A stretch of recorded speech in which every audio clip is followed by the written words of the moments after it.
categories dissolve, especially fundamental ones, the culture is dissolving because the culture is a structure of category. Mm-hmm. That's what it is. Right. So, and in fact, culture is a structure of category that we all share. So we see things the same way.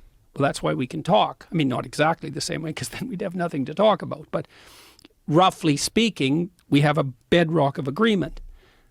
That's the Bible, by the way. So I just walked through the Museum of the Bible in Washington. That was very cool. It's a very cool museum. So the structure, that's what the Bible Yeah, it's what provides. I figured out. I just figured this out this week. So it was a cool thing to walk through because it's chronological. They have one floor, which is the history of the Bible.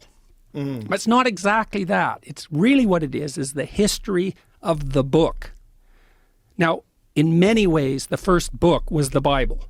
I mean, literally, because at one point there was only one book. Like, as far as our Western culture is concerned, there was one book. And for a while, literally, there was only one book. And that book was the Bible. And then before it was the Bible, it was it was scrolls and it was writings on papyrus. But we were starting to aggregate written text together. And it went through all sorts of technological transformations. And then it became books that everybody could buy, the book everybody could buy. And the first one of those was the Bible. And then it became all sorts of books that everybody could buy. But all those books, in some sense, emerged out of that underlying book. And that book itself, the Bible isn't a book, it's a library. It's a collection of books. And so what I figured out was, partly because I was talking to my brother-in-law, Jim Keller, who's the world's greatest chip designer and has now designed a chip that's as powerful as the human brain, which is optimized for artificial intelligence learning, by the way. And so I talked to him about that. He said, "You heard of the internet?" I said, "Yeah, Jim, I've heard of the internet." He said, "This is way more revolutionary than that." So in any case, we were talking about meaning in text because we were talking about translation and the problem of understanding text. And Jim said, the meaning of words is coded in the relationship of the words to one another. And the postmodernists make that case, that all meaning is derived from the relationship between words. That's wrong because, well, what about rage? That's not words. And what about moving your hand? That's not words. So it's wrong, but part of it's right because the meaning we derive from the verbal domain is encoded in the relationship between words.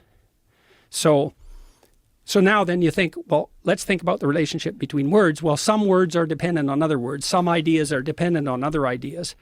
The more ideas are dependent on a given idea, the more fundamental that idea is. That's a definition of fundamental.